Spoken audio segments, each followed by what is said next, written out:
Sean, good morning. Good morning, how are you? Okay, did you watch it? You must be joking. I mean, I'd rather go to Woody's and buy a couple of pots of paint and put them on the wall and sit in the chair. I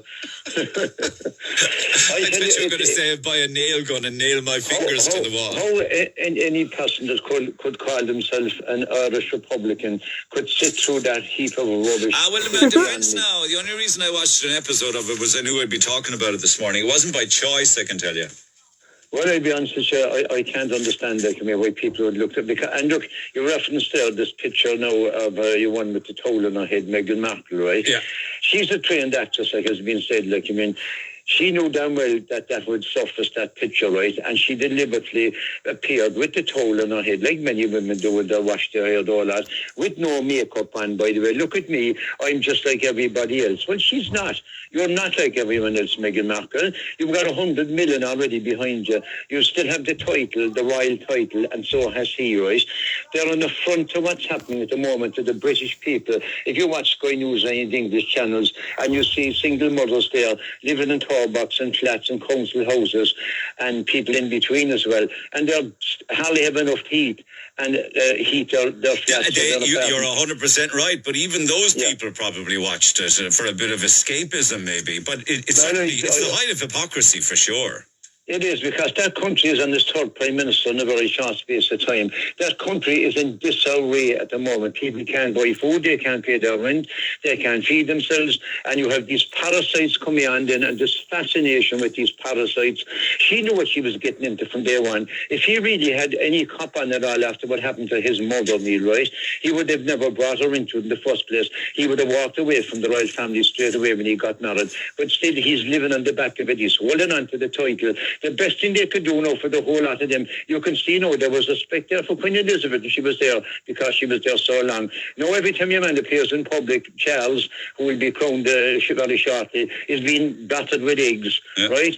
So the respect is gone. It's time to bring in the wrecking ball and demolish Buckingham Palace, flatten it to the ground, bring in the bulldozers, just knock the place to the ground and put these people into retirement like you would a bloody decommissioned racehorse or greyhound, and get rid of them. We're sick of it, and as an Irish Republican, I don't even know about it. All right, my man, have a good weekend. Text 0868 104 106, particularly if you watched it yourself. We got calls, texts and comments after the break. Text the Neil Prendeville Show now, 086 8104 106.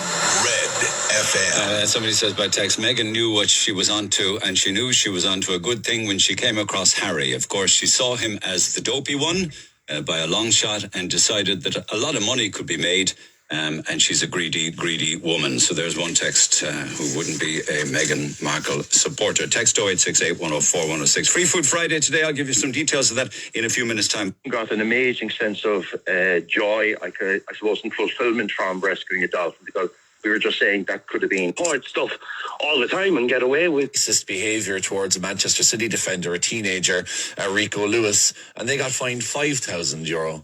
So that's where for racist chanting towards a Manchester City player by some of their supporters. So why would they? That's dreadful. It's shocking. I mean, and this is why, and as this comes from a person who loves football, UEFA's kind of inconsistency in terms of, they will kind of hand-wring by punishing something like the up the ra thing, which you could argue, if you want or not, is a kind of whether it is even to do with politics. Because it was a song, it was a song by the Wolf Tones, it's a Celtic song. Yeah. And then when there actually is an issue of racist behaviour, the fine is only $5,000 for Seville against Manchester City players. And that's kind of this has been an ongoing thing from UEFA, that they just won't clamp down on racism. Did somebody complain? Somebody must. I think there was a complaint put in by the Scottish. There was a complaint put in by some Scottish members of Parliament. That's what it was. And then the Scottish police ended up in the investigation because it took place. I think it was the Metropolitan Police. For God's sake, the world's gone mad. But it's what really annoys me is when you see all the things that are wrong with football at the moment, the blatant cronyism, and we see the World Cup in Qatar, and then you see something like racism, which is a very serious issue. It gets a $5,000 fine. And it gets a quarter of what the girls are fined by singing up the Yeah, well said. Thanks for that. Some text on that. Brian said we should be getting the British media learning their own history before getting offended by a song that has absolutely nothing to do with the IRA. Joy says scandalous that the team were fined $20,000. What is happening to people offended by a song winning team singing in a changing room. It's not like they were shouting in people's faces, being rude or entitled. They worked hard for that. They done better than the Irish men's team. Rashida said, ridiculous. And the World Cup being held in a country that doesn't have respect for human rights. FAI are traitors for even apologising for it. The girls did nothing wrong, says Leslie. My daughter has an FAI medal. I was once proud she won, but if this is how they represent them, I'm disappointed and disgusted. Silencing our women's victories. A million, wishing you and all a Merry Christmas and a shout out to the gang in West Cork. I'd like to nominate my son Ronan for a paddy box. Ronan is my youngest, started working in London after graduating from UCC and left us in June 2021. I know it's, and we can't wait to meet them. And WhatsApp messages. If you might be in a position to assist me, my dog is in the dog's home in Mahon. That would be the CSP for singing Ooh, Up the Ra. Ger standing by. But first up, Charlie. Now, Charlie's the chairman of Cork's #1 Celtic Supporters Club. Charlie. Good morning, Niall. Where do you guys hang out? Where do you watch matches? We're based in the Gallows Bar and have been for the last 3 or 4 years. We're actually celebrating our 35th anniversary this June coming. Fair play. We've a function at the Clayton Hotel with Alan Thompson coming over, and a good friend of mine, Andy Mills, is compering the whole night. Now, what do you make of this? Well, look, UEFA, FIFA, and having off all of each other it's just rubbish what they go on with. Like I remember there. You say UEFA and FIFA act like the mafia. They're totally mafia, and if you look at that documentary on Netflix, it shows them. I've watched 2 of the 3 episodes. I can't wait to watch the 3rd. Oh yeah, it's very, very good, especially when they appoint this solicitor fellow. It's just hilarious. He comes in and they said he was going to clean it all up, and he was very generous. He walked. Somebody in some interview, I can't remember the details. You didn't see that, did you? Anybody see that online? There's been a few sort of statements on it. A few weeks ago? Good morning, Neil. Morning. Was it a Wolf Tones gig? I'm calling here from beautiful Rostel, and 'twas the Wolf Tone. 'Twas the October weekend. Now, there was over 4,000 people at that gig. They weren't selling any more tickets. We tried for more tickets. Aren't they hugely popular? Neil, there was more young people there, and I seen them 25 years in New York. And they're on the road. That Sean south of Garryowen gets sung. And does anybody not find that offensive? I mean, it's part of our history.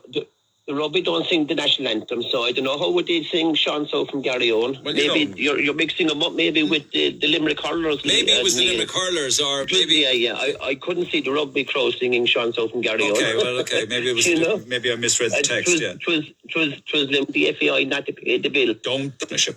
Your commentary was truly vassal. I don't know what Mr. Varadkar and twice on your show, that the actions of our Taoiseach and future teacher Bay, they sing that song. They made the Wolf Tones popular again, and it's about time now we should be singing those songs. And fair dues to those girls. And I call on the FAI not to pay the bill. Don't pay the fine.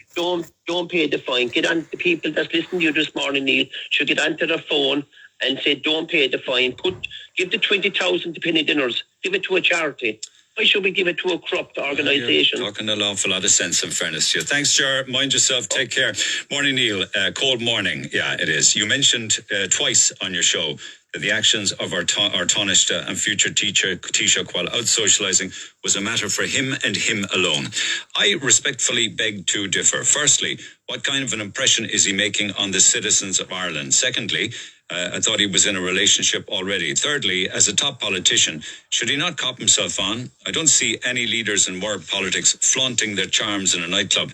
It's just not classy. Another point of major importance is I thought the top politicians in this country were given additional guard of protection as they were afraid of being attacked. Politicians go into politics knowing that they can't do as ordinary citizens do due to the safety aspects of their job.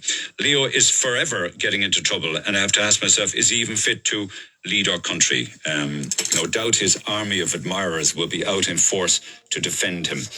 Thank you for that. There's another few like that. In my opinion, oh yes, this is somebody said I should retire.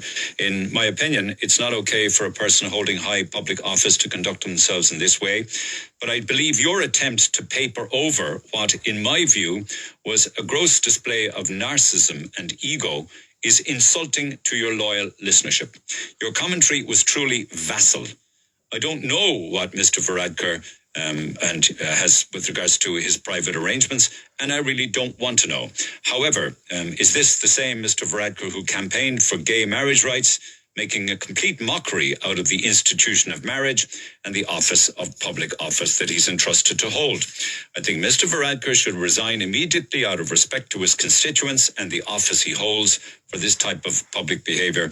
And I think you should start looking at retiring yourself because you sound so 2008 on air. Thank you for that. I sound so 2008 on air. Appreciate that. I think it's probably the first time that somebody actually told me that it's time to go. So there's a first for everything. Neil, I have to remind you, it was in a nightclub, so it is not private. If it was Mary Lou in the nightclub, it would be on Everything Everywhere. You remember the bull about who paid for her house? You did a full interview on that with Shane Ross. Yes, thank you. I should be held to account for that. The Leo Varadkar video, whose business is it?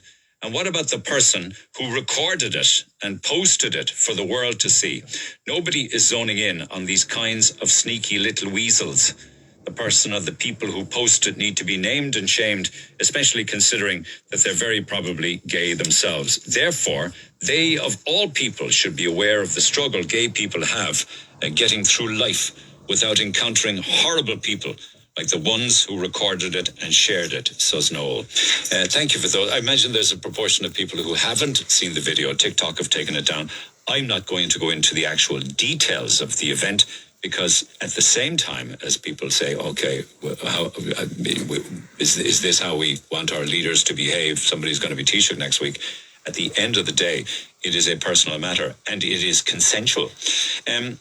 I know you're trying to move on past the Leo thing, but one final thought. Outside of the fact that when you are in public and in the public eye, you don't have a private life. If you do want a private life, don't go into nightclubs, especially with camera phones everywhere. My question is, while Leo was doing what he was doing, was there an armed guard detail waiting outside the nightclub, waiting for him in his chauffeur-driven car paid for by the taxpayer?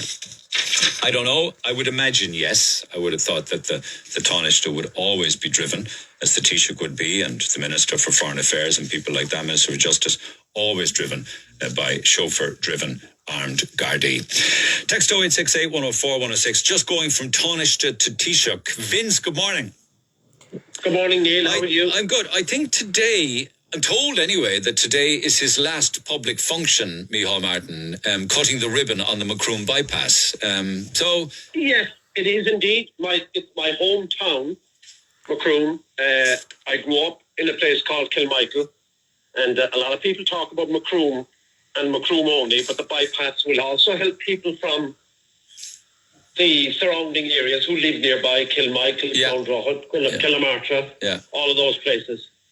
But the point I'm making is that I watched the Sean Quinn documentary. So did I. Very good. And it was excellently done. And if anybody hasn't watched it, they should watch it. Very good. Great, really well done.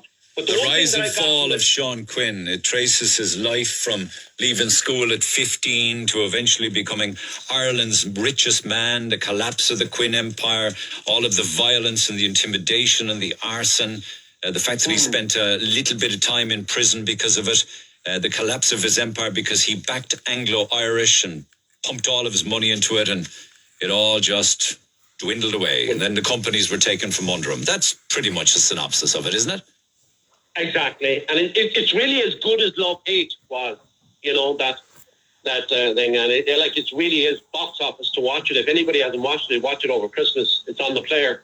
But the point I'm making is that the one thing I got from it early on, the documentary, was there's a lot of Sean Quinns around the country the one thing I got from it was here was a man with a huge ego. Ego, yeah. And a really big, he was a real bully at work, you know. And it's like, get out of my way, I'm going to stand on everybody. That's a lot of the way it is with people who are hugely successful and make masses amount of money. They, not all of them, but they are very much about them. They're always right, nobody else. Sometimes it works, sometimes it doesn't.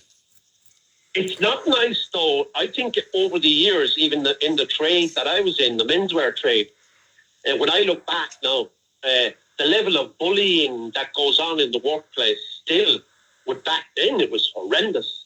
You know, like at least now you can bring people up and, you don't have to put up with it as much as before.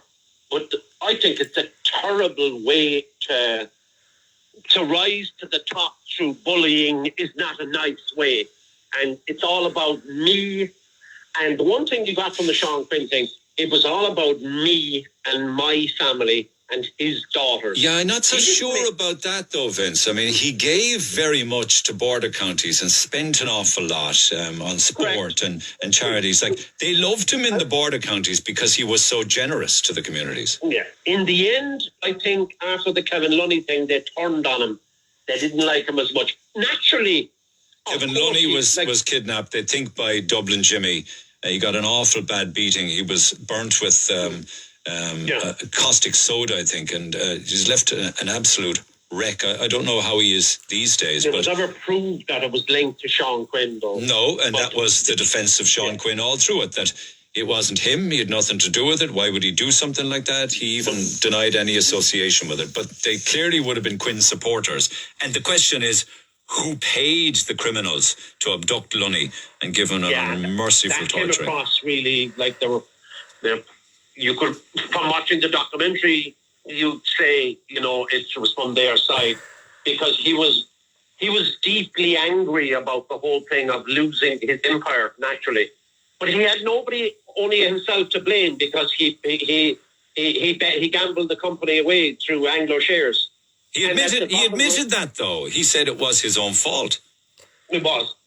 Yeah, he wanted more. It was greed and more and more and more for his own family. What I'm talking about now is the progressive companies make employees directorship. They give them shareholdings in the thing. He wanted it all for the son and the daughter and the daughter. And there's an awful lot of smaller companies in Munster and all over the country that are the same. And it's all about me, and I kicked your ass around the place for me to make money.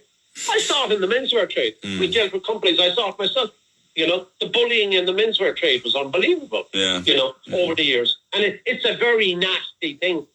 And he came across in that documentary as a real bully. And a big ego.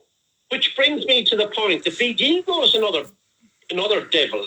Like today in Macroom, you have Micheal Martin. The last act.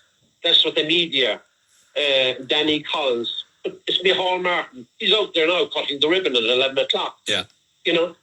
Why should he be doing it anyway? I question that myself. Why shouldn't he be doing it? He's the Taoiseach of the country. He's from this county. Taoiseach of the country. I'll tell you. I'm sure the other TDs from that area will always will all be there with them in an hour's time doing the same. There's two points to it. It's me again. Micheal Martin opening the bypass, right? As in, look what I've got. Aren't I great? Is it? Yeah, exactly. And it's my last act as Taoiseach, right? First of all, anyway, who are the people that suffered most for the last 30 years? The people living in Macroom and the surrounding parishes. They couldn't even go into the town and had to wait for ages. And did Macroom people hate all that traffic? Is it because it's crazy, the traffic jams through Macroom? Did the people hate it because nobody stopped? Right? I think I think everybody hated the place. Macroom, because it took so long to get through it. And let's call a spade a spade. If you look at Macroom today, like I know Henry Murphy was on and he was talking about how great it is, but it's a fairly dreary town now, I must say. Is it? You know, I mean, I only drive through it. I don't get to stop there. Yeah, but it's dreary enough. like we know that motorists want to go around it, right? And it's going to cost €300 million to go around it. It's an extraordinary amount of money. Now, the scale of this bypass is incredible. Don't get me wrong; it's a fabulous piece of work. Whether it's the right time to be spending that kind of money, I don't know. You couldn't back out of it when everything collapsed, I suppose. But the people of Macroom... Today would be an ideal day for the directly elected Lord Mayor. If we had done that in Cork, at least you'd have a directly elected person done by the people who could open the bypass. Are you saying that Micheal Martin shouldn't have been allowed or asked or insisted on... I'll give you an example. Why? I know Macroom very well. And take the figure, Martin Fitzgerald, the man behind, years ago, the Mountain Dew Festival with Dennis Murphy. A person like him should be doing it. John Farrell, Macroom Motor Services. But politicians always turn up. They turn up for the opening of an envelope. Yeah. You see, the Macroom bypass really and truly is about the people in the area, and it's about the people of Macroom. Now, after the bypass is done, spending the 300 million, they're going to come along and they're going to spend about 12 million, I think. I think it's between Macroom and Bandon, but there's going to be a good chunk of money. But when it comes to reconfiguring places, the people have no say at all. You know, the boys come out, we say we're spending 400 grand there, 300 grand there. The people in Macroom and the surrounding area have no say in how the money is spent or what they should spend it on. Okay, you know? What are Macroom people called? Are they Macrumpians or Macronians or Macroomians? Well, when I was growing up in Kilmichael, we used to call them, when I went to school in Delasal, Macroom, and there was a huge difference between people living outside Macroom or in Macroom. So the people in the country called them townies.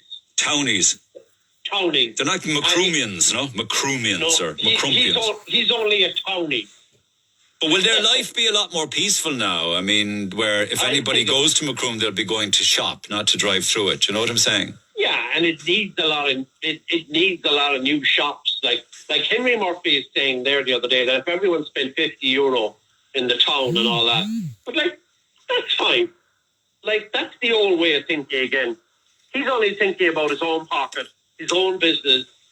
Like, when you're redeveloping Macroom and redoing the Lee Valley, you must think of everybody, old, young. It must be for the people. It's not just about business. Like, we went through all that with the Tiger and the crash.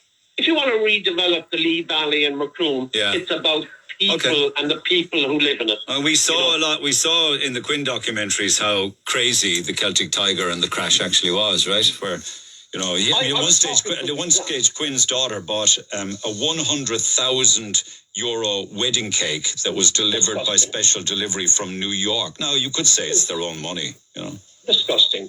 I'll give you an example. I was talking to a guy the other day, and I said, "Were you out?" A $24 million private jet as well.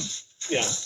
I said, "Were you out any day?" And he said, "I was." You know where I went? I went back to Creedon's Hotel in Inchigeela, and the grandson of Johnny Creedon now is running it. And he said the place is fantastic. Yes, the food's great there. Food's terrific. And he said, you know one thing about the place? People talk to each other inside there. It's an interesting point, isn't it?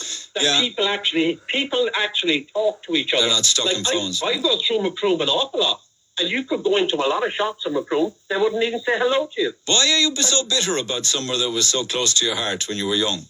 No, but I don't like. You said it's dreary. The people don't talk to you. They're too business centric. Well, that's true of a lot of places. If you I worked in retail, and you go into a lot of shops in the city, and they don't. I keep saying to people, they don't know how to greet a customer. But the one thing I always did was, if they never spend anything, say good morning to the customer. But greet them first. You just greet them first. Greet them first. It's not done. You take a place like Fitzgerald's Menswear. They do it, but there's very few others who do it. Very few. Right. I've gone into about 4 or 5. When I go to Kerry a lot, I always stop in Macroom. And there are some shops, Dan Toomey's, fantastic old draper shop. They always say hello. But we must go back to that. Being kind, being nice. Like as the man said going into Creedon's Hotel, talk to each other. We don't need to go back to that Celtic Tiger crap of people spending 100 grand on this and doing that. On a wedding cake, yeah. Like the few. It was mental. It was absolutely mental. I mean, remember when people could have taken a domestic flight or got on the train to come from Cork to Dublin, they didn't. They chartered a chopper instead. It was nuts. I was working in Mahon Point at the time, and we had guys every single weekend coming in, 400 quid, shirt, denim, jumper, top, Tommy Hilfiger. Quite often, I'm going to Mallorca for the weekend. These were all working guys. They work in the buildings. That was a lot of younger people wouldn't understand the attitude of people or remember the Celtic Tiger. A lot of people of 18, 19, 20, they wouldn't remember it. No. But I'll tell you one thing. It was one of the most appalling periods and one of the worst things that ever happened to Ireland. All right. But imagine the guy that said to me, in Creedon's Hotel, go back to it, they talk to each other.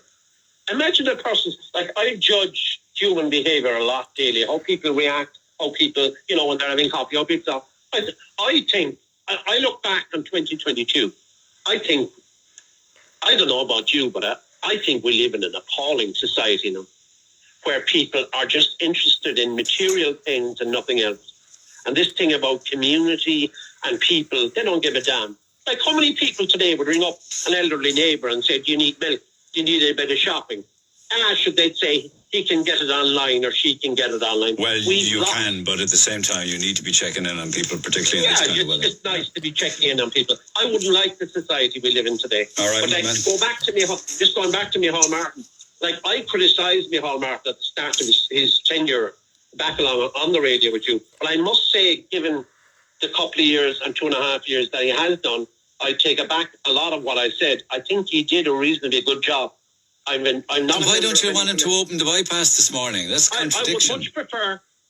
But if you look at it, really, and we went for the directly elected Lord Mayor. No, I know that, but I don't have much more time. But it's a straightforward question. If he did a good job in the last 2.5 years, why can't he open it? The question is, in Cork City and County, and it's a good question for the public, who would you get to open it? Who would you get to open the bypass in Macroom if you wanted somebody in Cork City and County? And I think it would be very difficult to elect directly. I can't think of anybody offhand that I would say I cast my vote for them. Yeah. Okay. All right. Okay.